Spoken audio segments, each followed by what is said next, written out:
If you've ever Googled your symptoms or tried different supplements, different diets, followed so many Instagram coaches and hormone people just trying to figure out what's going on with your body and still feel stuck, you still have all the symptoms that you don't like, heavy periods, or maybe it's infertility for you, maybe it's thinning hair or sticky weight, chin hair, all those frustrating things, then this conversation is for you. I am here with a amazing health coach and host of the incredible podcast, I'm Hormonal. But I'd like to welcome Bridget to our talk today, and I'd like to give Bridget a chance to introduce herself, tell you all about her amazing stuff, because today we're going to have a conversation about personalized health. What does personalized wellness look like for you?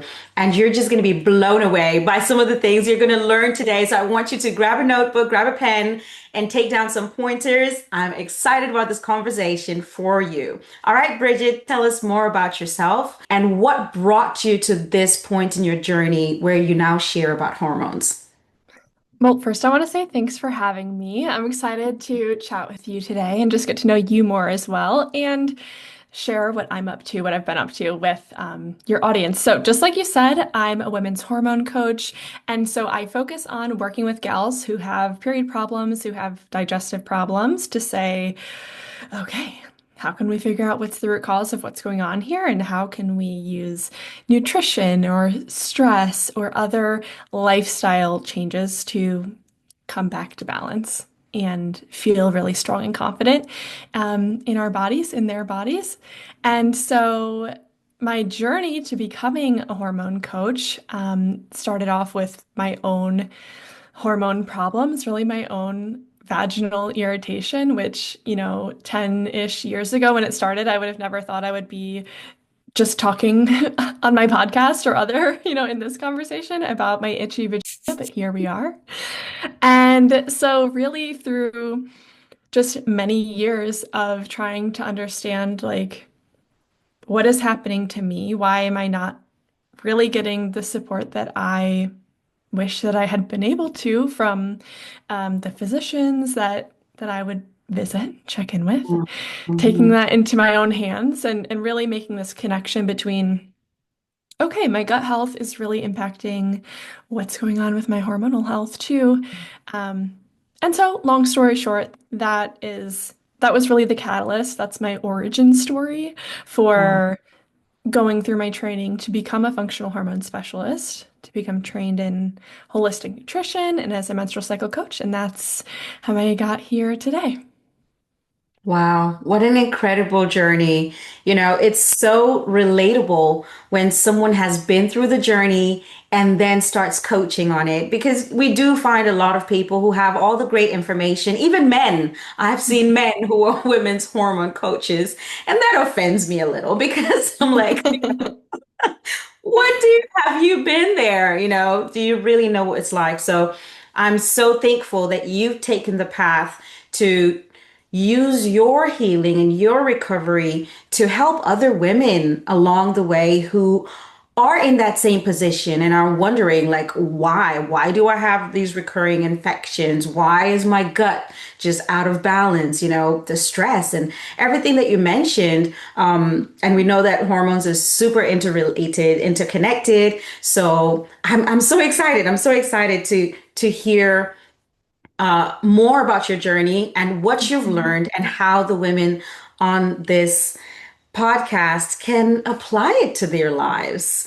So I was wondering about the title of your show, I'm Hormonal. When we talked last time, I just said, I was laughing. And in my first email, I was like, I love the name of your podcast. Literally, I was like, I love the name of, I was Thanks. so, I was so happy to find something just so connectable. It's just like boom, just you have just an instant connection just from the name. Because as women, as young girls, we were told all the time if we started crying, oh, you're just being Mhm. hormonal. And we're kind of brushed off, with the 100%. name of hormones, even in relationships. And so to see that someone is now using that label, not just as a teaching tool, But as a positive thing, yes, I am hormonal. Tell me more about your story and how you came to that name, why you picked that name. I'm hormonal.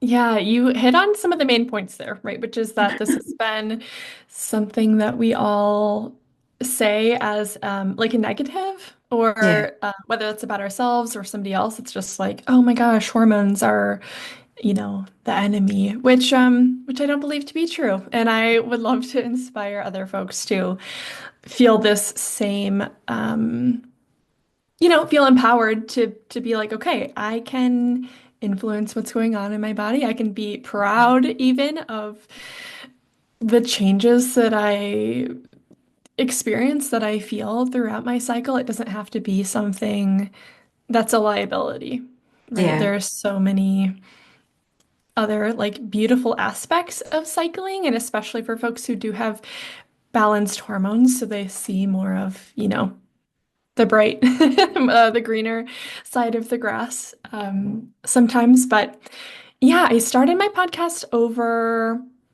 uh, let's do math in public. Anyway, over a year and a half ago now. And so that was the same kind of, seed, right? Of like, I'm hormonal. Let's yeah. change the way that we're talking about this. And actually, I think this is a change. I don't remember if I mentioned this earlier when we chatted a few weeks ago, but I actually just changed my company name to I'm Hormonal too. So we're really like both feet in. I'm hormonal. That's my jam. We're doing a full send on it. Yay, now we're all hormonal. Isn't that good? Like we can just say it. Like I'm hormonal. Now, Mhm. we're using all these terms. I heard you use the word cycling, cycles, hormones. Can you just break down in simple terms what's a hormone? I've had people ask me just today. I had a question from someone who had watched one of my YouTube videos, and she said, "Oh my goodness, I hear about these hormones. I don't even know which one is out of order. She said, I've heard that we have six hormones, but I thought we just had one hormone. So what are hormones and what do they do?" And I had the privilege of responding and saying, our body is so amazing. We have over 50 known hormones. There's so many hormones. But what are hormones? What do they do? Just break it down for that listener, because I know we're going to use that term a lot. And then cycles. I heard from one of your podcasts, correct me with the name Hormone 101. Mhm. Is that what it was called? Yeah. And you did give that differentiation between cycles and periods. So please give the listeners just those differentiators. Yeah. So when we're talking about hormones, we're talking about these little chemical messengers that are all day, every moment of our lives, cycling through our bodies. And so that's because, just like you said, there are so many of them. Oftentimes, when we talk about hormones, we're thinking of our menstrual cycles or our sex hormones, reproductive hormones. But you're right. It's also hormones, these little chemical messengers that are sent between our brain to our adrenal glands to help us like respond to stressful situations or whatever it requires. So you're right. There are so many functions. It can be a little bit confusing because, again, we mostly think of hormones as they relate to our cycle. Um, and then what I mean by cycle too is that the cycle is the entire, from day one of your period, day one of the menstrual cycle, all the way through that cycle, you have these hormonal fluctuations, and then coming back to that, first day one again when your next period starts. So that's the cycle, whereas the period is the period of time when you're actually bleeding or when you're menstruating. So, yeah, we have like a variety of terms for each of those, but the cycle, the whole thing, we're always going through some cycle. And then the period is just when we're actively bleeding. Now, that was kind of a quick, down and dirty version. Did I skip anything that you wanted to mention that you wanted to emphasize too? You hit the nail on the head, really concisely explained it. And I think that'll be helpful going forward, just so women have this idea that hormones are every little messenger in your body to regulate your sleep, like you said, your stress and your Mhm. obviously your reproductive sex hormones, but it's chemical messengers, it's your body chemistry. So Mhm.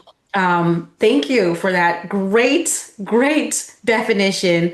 And you see so many myths like that in the world of wellness because we have an overwhelming amount of information these days. It's not really misinformation that we're even fighting. It's just overwhelming information. There's so many Mhm. versions of everything that it's hard for people to find what may actually be the truth. So, Yeah. in your own journey, do you remember any big myths or, things that you found out were not true as you got to learn more about your hormones? That's a really good question. Were there any myths that, well, one of the main myths that I believed perpetuated probably was that, okay, if I want to be healthy or like be healthier, I just need to exercise a lot and I need to eat less, right? And of course, those things are both relevant in certain specific situations, but for my situation, it just exacerbated what I was going through. And Yeah. so I think this image that's very easy to put on magazine covers and to no fault of magazines or whatever other entity it is, like these things that are really easy to see and to say, like, hey, let's get out, let's move our bodies, that are not inherently bad. It's just, oh, that's not what my body needed. My body actually needed me to chill and Mm. to, you know, rebalance my gut microbiome, which that's a little more complicated. But maybe that's the first thing. This just like, okay, well, if I'm going to be healthy, I need to do X and Y and Z, and I'll just do a full send on those things until I, miraculously feel better. So that was the first thing that was on top of my mind. There was a second thing coming back to the topic of gut health. I didn't really know, as many people don't, Yeah. um, what impacts my gut health. Mm. That it could have been contributing to my vaginal microbiome Okay. situation. It could have been contributing. I had a lot of sinus, snot Mm. problems too, right? Mhm. I Yeah. never connected that those things were all together. So, it's really common I mean, for me, for most of my lives, at least this life, to be looking at different parts of my health in silos. And it turns out Wow. I'm actually just got one body and it's all connected. Yeah. Wow, you just like dropped so much gold there. And I hope the women who are listening just paused, this idea of looking at her body in silos, just these individual things like, oh, look what's happening with my sinuses. Look at what's happening with the itchy vagina. Look what's happening with my feeling tired and we think. And we've been trained to think, unfortunately, that all of these are just different problems that, this needs this medication, this needs this treatment. But our body is a whole. I love to think of it as a circle. So, what Bridget just said, and I want her to touch more into that, is it's all connected and it's maybe influencing each other. So, when you see things happening in your body, it's important to think about root causes. Another thing that you said earlier was about individuality. Like you would see these ideas of like exercise more and, eat less, but it may not have been what you needed at the time. Maybe it's that you needed to eat more of something or rest. Your body needed to rest, to chill. So, yeah, and I'm having trouble picking like which one do we go with first, but I know they're connected. So Mhm. I'm going to let you run off with either one of those ideas and just go with it. Yeah, let's talk then about how everything is connected.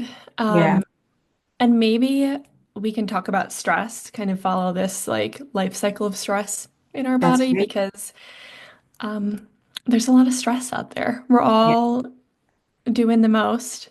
And how does that actually impact what's going on in our bodies? So, stress, I think, is so interesting. Stress is so interesting because it's like the way that your body interprets stress, whether it is emotional stress, whether it's physical stress, like over exercising, like under eating, if it is stress through exposure to different chemicals, or if it's stress by way of, I'm lactose intolerant, but I'm eating dairy, or maybe I'm like through a bunch of sugar, these things that can be Yeah. inflammatory too. So just to like kind of clarify, when we say stress, it's not just me being stressed about my cat Betty over here. It's like all of these different reasons or sources that can increase cortisol or stress hormone.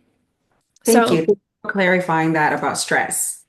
yeah, it's important because it's like it's not very obvious unless we're relating into it. So, we got it. We're on top of that so far. Um, so coming back to what I was originally saying, like, how does this sort of flow through, right? So we need our stress hormone to raise in the morning. It helps us to get up for the day, right? It's helping us to like literally pop my eyes open if I'm waking up without an alarm. When we have exposure to the sunlight in the morning, it's sending these reinforcing signals to our body that like, hey girl, yep, it's time for the day. We're going to Mhm. produce more cortisol. And then Mhm. naturally towards the end of the day, that cortisol level starts to come down so we can get ready for bed. So not to just over explain circadian rhythm, but that's just all to say that if we do have elevated levels of stress, then that could be impacting that natural rhythm. So then Yeah. we're like, "Ugh, why am I so tired today? Things seem normal." Or Mm. why am I so wired today? Things seem normal. Yeah. And from there, too, when it comes to our menstrual cycles, when stress levels are too high, that's a pretty good signal to our body that, like, hey, girl, maybe not a good time to potentially procreate right now. Seems like things Mhm. are a little bit crazy out there. So let's just Mhm. skirt, Mhm. like, let's stop this. And so, when we're not ovulating, which happens from time to time, we're not like throwing up huge red flags, right? But Mhm. in a cycle, when you don't ovulate, that's when you are likely going to experience symptoms of PMS and those other kind of not so sweet period related symptoms. So I'll just kind of pause there because I'm curious, like any thoughts or questions you have so far. But that's when I'm thinking of stress and how it's not just impacting, I don't know, the stress bucket in my body. It's Right. impacting how I'm feeling. It's impacting my period and more. Yeah. Right. Wow. I mean, yeah, so I was listening to it was an interview with Dr. Axe recently, and he mentioned this statistic that over 80% of doctors' visits in the last few years have been stress related. So whether it's, the heart issues or whatever, when they're traced down to the source, it's stress. So everything that you just said, is just backing that because you walked us through how stress itself can end up tipping over all these other functions in the woman's body, just because of elevated cortisol. And I know cortisol has Mhm. a bad rep these days, because people like, cortisol. And yes, if you have too much of it, it's horrible and it throws off your other hormones. People like to say, like, there's a good level of stress, the one that gets you going or the one that motivates you. Because stress is not just that negative thing, stress is that pressure. That was really great. I love your focus on stress. It's a huge deal these days. It really is. It's a huge deal and something that we've all, right, myself included, like we just accept these things as quite normal. And yes, maybe to some degree at certain times of our lives that is normal, but when we get a little bit too used to it, can be it's just something good to reflect on, something that I think everybody listening can reflect on that, today and then again next month and the following month. Yeah. Um, it's also something that's top of mind for me because in my career before hormone coaching, I worked in sales and I would travel a lot.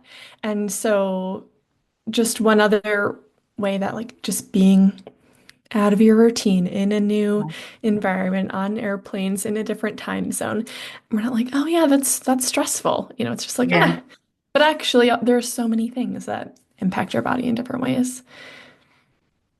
Yeah, I love that. Before we move on to the individualized wellness bit, and I want to wrap up this stress segment because I remember a stark comment I saw on someone else's video that was talking about stress. And someone in the comments says, all this talk about stress, and no one tells us how to deal with it. How do we then cure or solve or become de-stressed? So is there one takeaway that you'd like to share, something that you think would be needle moving for the women listening who say, okay, I get it. I am stressed. I have all these stressors. What can I do? What can I do to mitigate the effects of the stress on my body?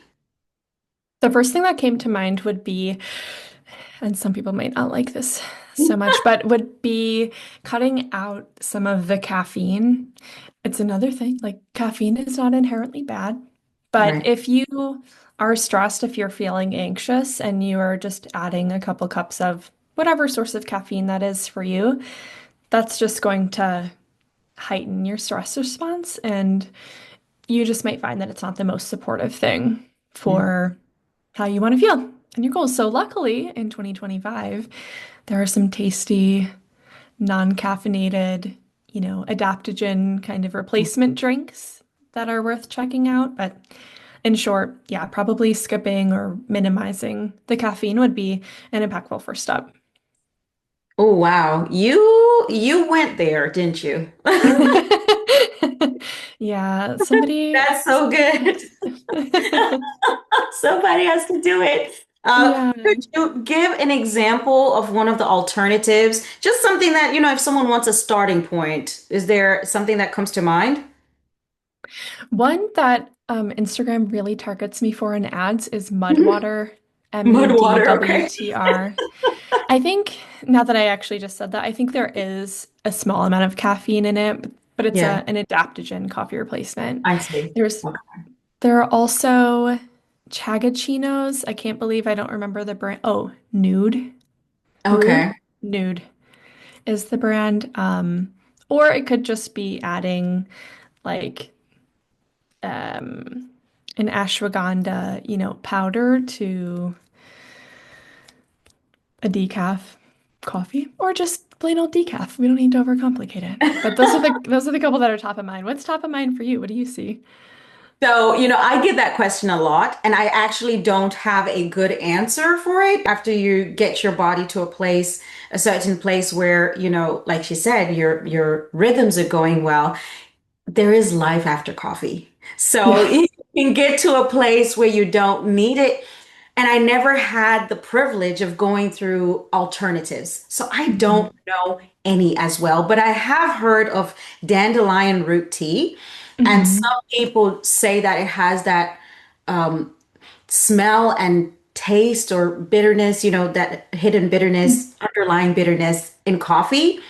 And a perk to that is that it's a blood cleanser. So it'll clean your liver. Yeah, we're gonna have to run this back then with that person because my experience of dandelion root tea is not similar to coffee. I respect their opinion. I'm gonna have to check it out. I'm gonna have to go back there again.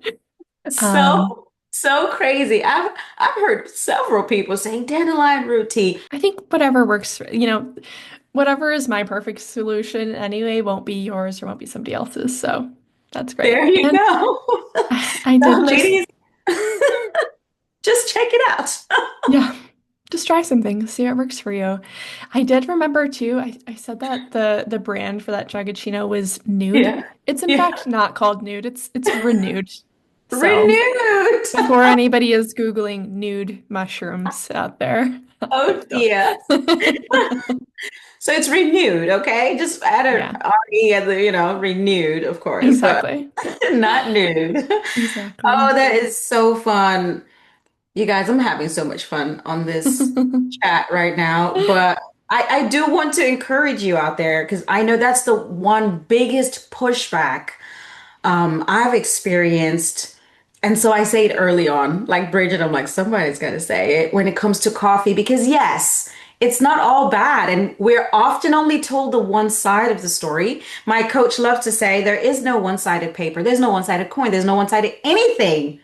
So there are pros, yes, but if your body is in a place where it can't handle the cons, the negatives, then it's something that you need to rethink out of your life. So now that we're talking about all this personalization and your body, try see what works for you. Let's go there. Let's go to this idea of personalized wellness, individualistic wellness.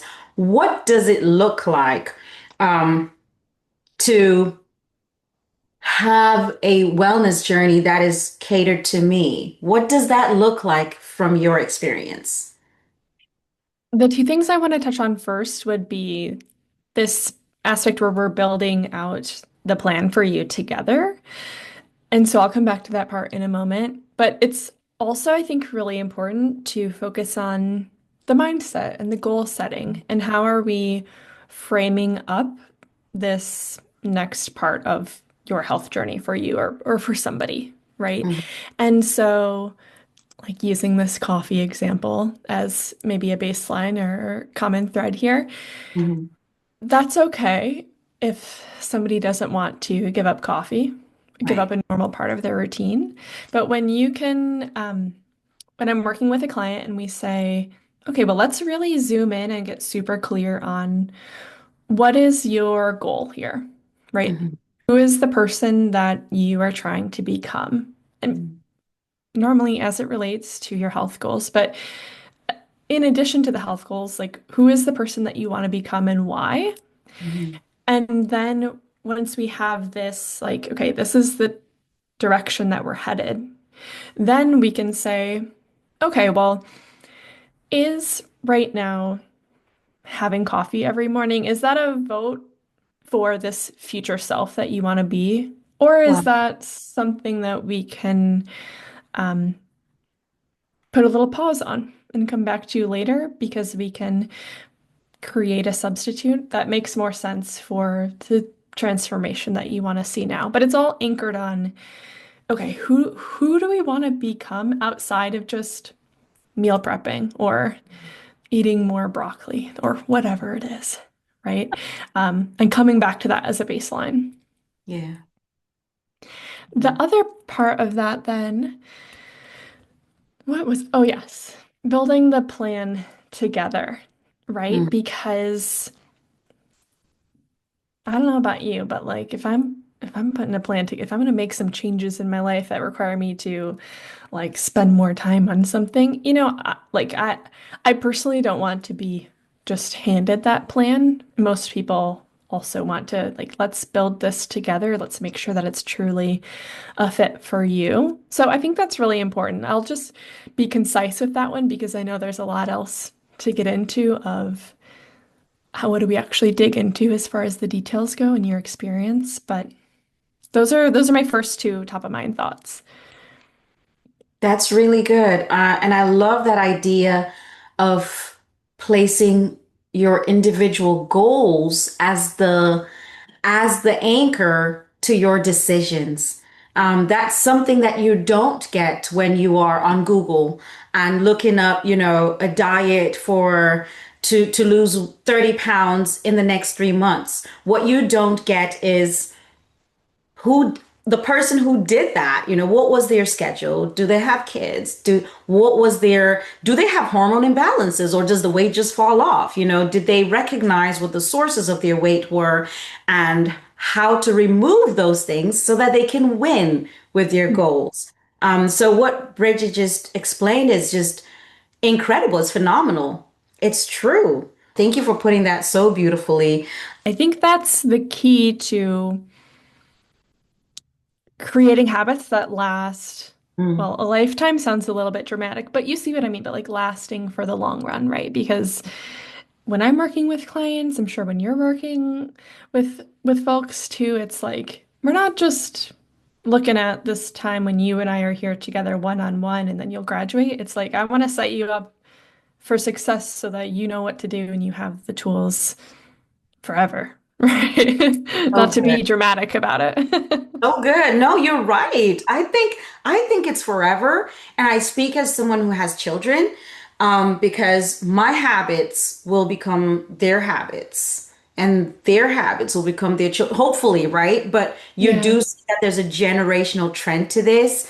So when you inspire, me to my best self, you're inspiring me to my generational best self. So I really like that phrasing to say forever because it has the potential to go on forever. Mhm. Yeah, I love the way that you put that. Yeah. Can I ask you as like if it's all right Yeah. if I ask you a question, but like, because I've never thought to really ask, I don't know, anybody this question before, but like, what are some of the things that, like, the top one or two things that you do that you hope that your children like continue on and pick up and really carry with them, like Wow. health Such a great wise? question. I really love that question, because that's one of my driving forces. So thank you for asking me that question. Yeah. As a mom, I got into this. I got into wellness as a nurse. So I was a nurse for X amount of years.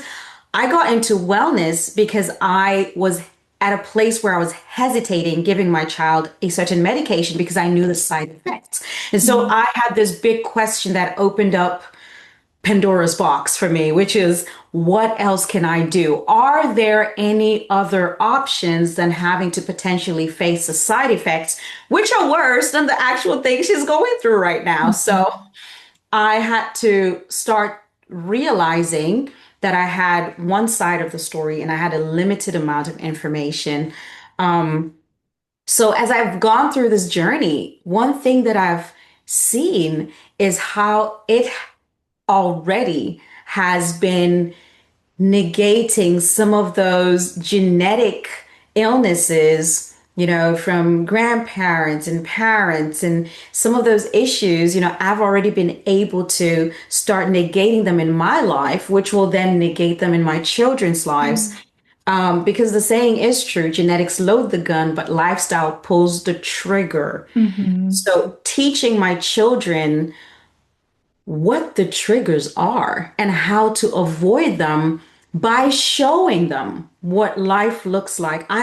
I am so blessed, and I don't say this, with any kind of air of arrogance because I understand that it's such a gift. But my oldest daughter is 12 and I have five children, none of which have had to use an antibiotic, none of which have been hospitalized, none of which have had a pain pill or and Wow. not that's not accidental.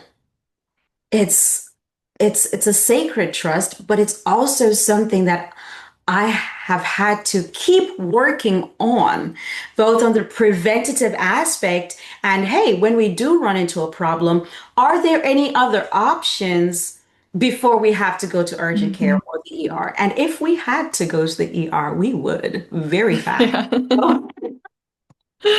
It's great to know that, um, there are options in life. Mhm. That's what I'd love for my children to know. There are Yeah. options, find them. Wow. What an amazing accomplishment for their health. And also, as a gal who thinks about gut health a lot, I'm like, Yeah. their gut microbiomes are rocking if they've never had antibiotics. And that will, one of those other like, I don't know, underappreciated things that like Yeah. really will support their health for the long Yeah. run too. That's amazing. Absolutely. Absolutely. I'm very thankful. I'm very thankful. And I don't take it for granted at all because as a nurse, I've cared for children in hospitals and I know how excruciating it is and nerve-wracking for a parent, So Mhm. I'm very thankful that I haven't had to be that person yet. Mhm. And prayerfully, maybe I won't have to, but Yeah. yeah, But it's wow, a yeah. So many good habits yeah. for the five of them to carry with them for the rest of their lives. Absolutely. Absolutely. Wow. So, wow. Listen, just talking about that being a nurse and the individual health, one of my big questions as you talk to women, what do you think is that hindering factor? Why do women doubt their intuition so much? Like, why do they, because I've heard women who are like, well, I went to this person, I saw them, and I was like, I don't know, they told me nothing was wrong, or, the test didn't show this or that. And so I was like, what? Then I don't know. But inside, and your body is telling you something is wrong. And inside, you're like, I'm not okay. But Mhm. there is no evidence being given you outside of yourself from someone else saying, no, you are not okay. And there is no drive to try and find other solutions either. Like, have you seen that? And what do you think is the cause of that mentality where we just don't have the courage Mhm. to stand up for ourselves and we feel like if someone doubts what we're saying, then they're right and we're wrong? Yeah, that's a really good question. I would be also really curious what somebody from like another part of the world might think about this too. But I think that's just so common in the US to Yeah. be like, okay, well, the medical system, they said I'm all right, so I guess I'm Yeah. all right. Yeah.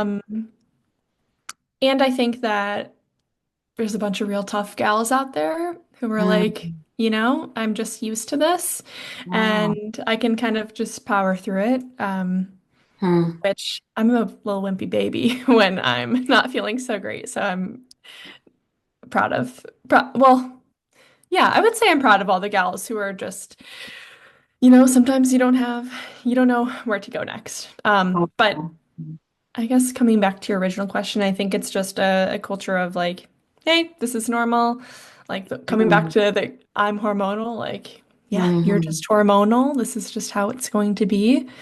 Um, and not really knowing that there are other options or maybe not having the resources or right, like you mentioned earlier too, there's not a lack of information out there.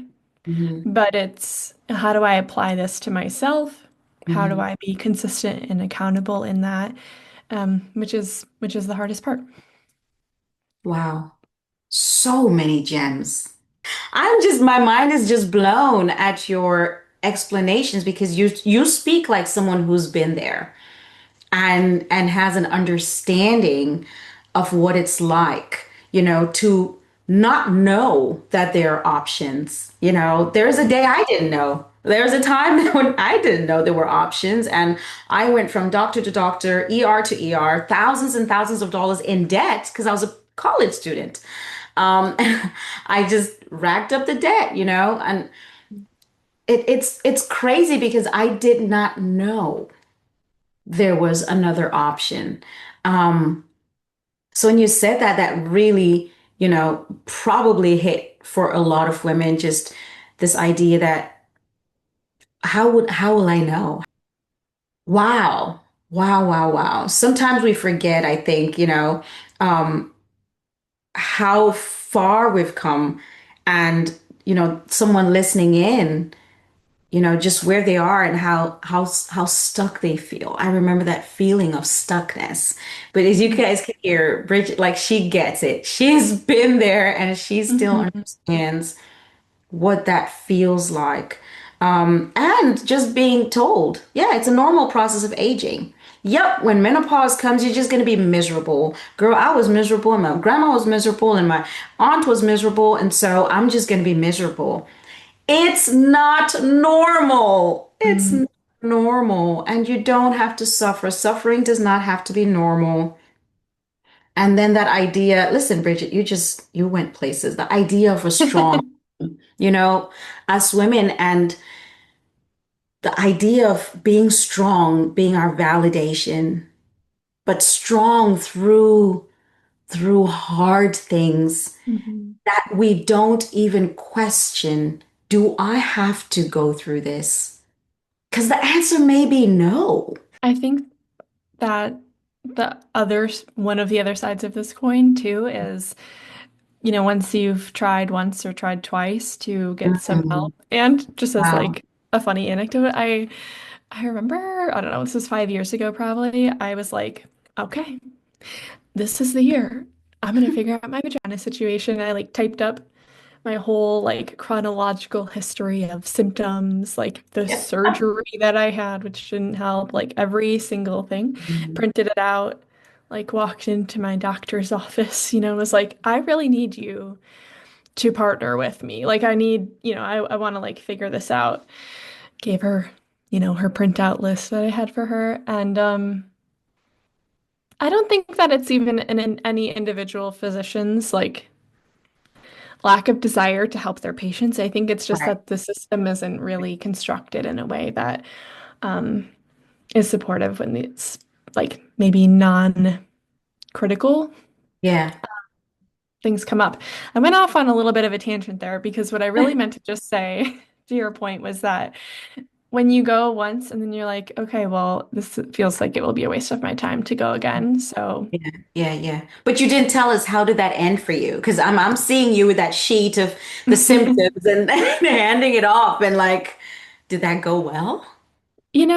not really. No, and this is like also just a nuance, but I'll like tell you this short part of the story because I'd been to this doctor's office twice, Mm. and I'd seen two different physicians, and one of them I loved, and I was like, oh yes, I'm gonna go back. I'm gonna have my list for her. Like she's the best.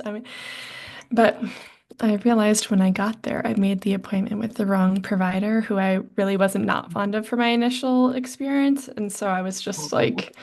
I think she did leave me with the recommendation of getting a probiotic, which Mhm. actually, even though she was like, I don't know, pick a probiotic, it wasn't specific. But that, as dissatisfying as that was, I was also like, wow, literally nobody has recommended to me to get a probiotic. So it still was helpful, even though there's Yeah, yeah, yeah, yeah, there's no follow-up, there's no yeah, yeah. next step. Yeah. That's I made a short story long with that one, but no, that was good because I really wanted to see the progression and how it went because this is all part of your journey and Mhm. how you end up here, So that probiotic might have been, I don't know, a light bulb moment. And what I'd like for you ladies listening to see is that this is not like a bash your doctor day at all because the truth of the matter, as a nurse, I know that doctors save lives. However, this is in research and it shows that doctors have, I think it's like 20 hours, 28 hours of nutrition in school, something like that. I will find it and I will post it here.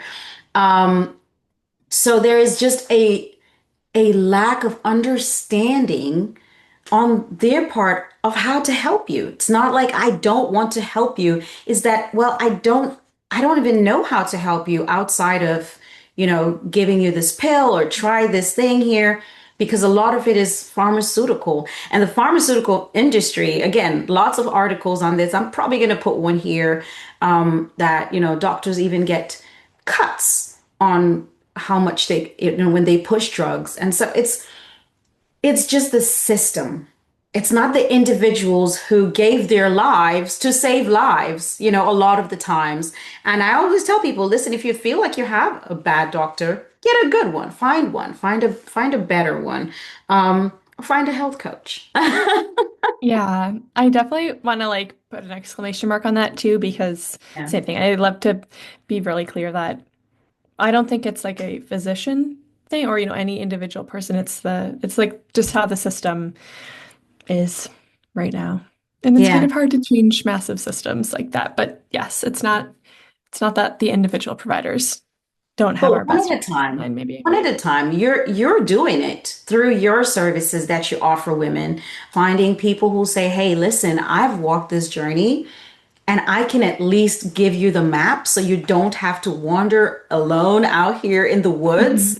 Mhm. People like Bridget, it's an incredible thing. And now we have access, thanks to the internet, we have access to communities and ongoing care that you can use as a standalone or in conjunction with your regular physician visits. So, thank you so much for saying that. I was wondering. when it comes to when it comes to your big advice for individual care, like what's your big sell? Like say someone is listening right now at home in the car and they're just like, yeah, but I don't know. Like, isn't there just a supplement I can take? And it's just, it helps it'll help me to, what is your big selling point? What is your big push? Do you have a story you can share? People who've tried different things. And once they have a holistic, individualized care, they finally achieve their transformation. I don't know if I have one big sell. You'll have to tell me if I'm going in the right direction that you're looking Let's for. go. Let's go. But I think that it does, kind of come back to like, what is your root cause? And coming back to this idea of, like, okay, there's so much information out there. I certainly see a lot of information on social media that's, much of which is helpful, but it's more of like the Band-Aid approach. Mhm. And you mentioned in your question supplements, which also can be very helpful and can Absolutely. be good resources. But um, when we're looking at the long term and just keeping in mind these goals are for the long term, or at least that's the sort of gal that I work with, is like, okay, how do we set things on the trend for the long term? Not to say it 87 times, but um, but it's like, how do I even want to say this? If you want to be healthy, you need to figure out what type of healthy lifestyle works for you, and that being beyond just the supplements or beyond those kind of Band-Aid fixes. Now, did I even answer your question? Was that kind of what you were getting at? I believe so because it comes down to what's sustainable in your life, what your goals are, and having someone look at your lifestyle again, look and see, hey, do you have kids? Are you busy? Are you traveling? Are you always Mhm. on the road? What are your symptoms? What is your body crying out and saying? Could it Mhm. just be dehydration? Like there's so many things, and yet you're buying thousands of dollars in supplements. Yeah. So there are just so many things that I'm hearing you say where it's all about zoning into the person and looking at you like the unique person you are and finding a solution that fits in with your life seamlessly so that you can carry it long term. Hmm. Would that be Yeah. the 88th time we said long term? I I love what you said too about or how you said it about looking at the individual person and not like looking at somebody as if they're a list of symptoms, right? We're looking at the person, not Yeah. just their symptoms. Um, I don't think we'd mentioned it yet or chatted on it yet, but maybe it's worth mentioning too that with my clients, when it makes sense for them, we'll use either a hormone panel or a gut panel to help like further, understand what can be influencing their experience, their PMS, their missing periods, whatever it is that makes sense for their picture too. And so I think that, of course, there just are different levels of insights that you can glean from different types of testing, like the type of tests that your doctor might order for you, or like, again, more of those functional, like how can we understand if, which systems of your body might need a little bit more support Mhm. and and then supporting those systems more so than the symptoms to kind of bring it full circle there. Thank you for adding that. I really think that was very valuable because someone might have had the question, well, I get that you can look at some of my symptoms and know, but like, how do you know? How do you Mhm. know exactly which hormone is out of balance? And is that something I have to get a blood work test from my doctor? Yes, you can. But like Bridget just mentioned, there are other tests, through functional medicine to find out exactly what's going on in your body. Now, Bridget, please tell us exactly how do you serve women? Where can they find you?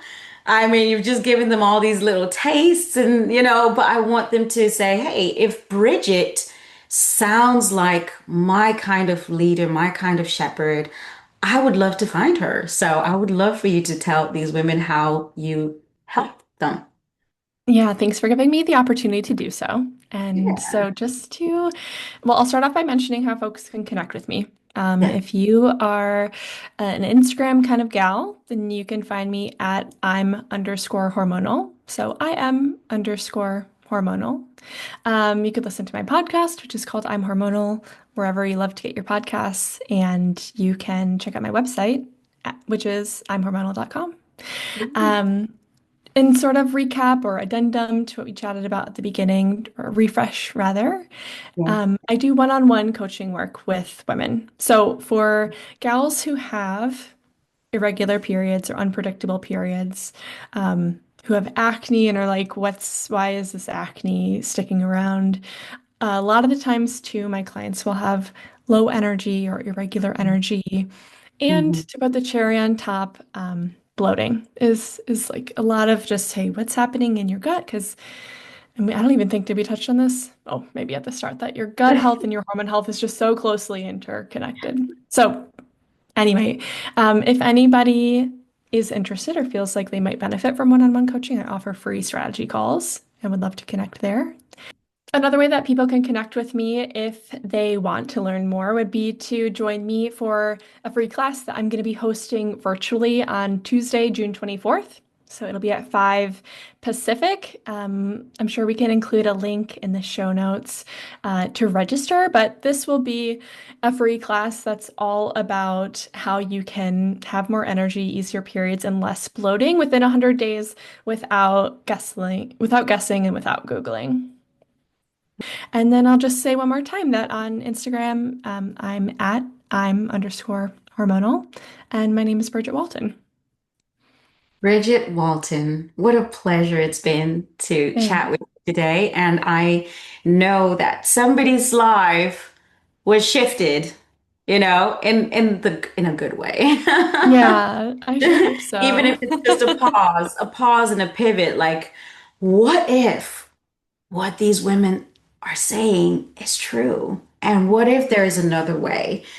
Mm. Thank you so much for this inspirational chat, showing women, what individualized wellness looks like and, inspiring them through your journey, obviously through your podcast, through your sharing on Instagram.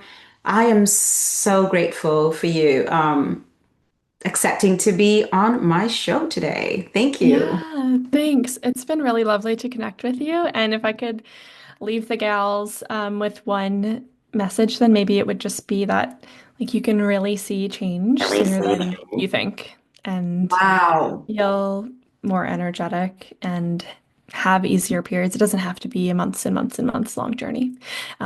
There's some of those changes you can just feel so much sooner. So Thanks again, exactly. Bridget. Thank you for Yeah. Thanks, adding Sammy. that. That was so important. All right. Thanks, Bridget. Thanks. Bye. Bye.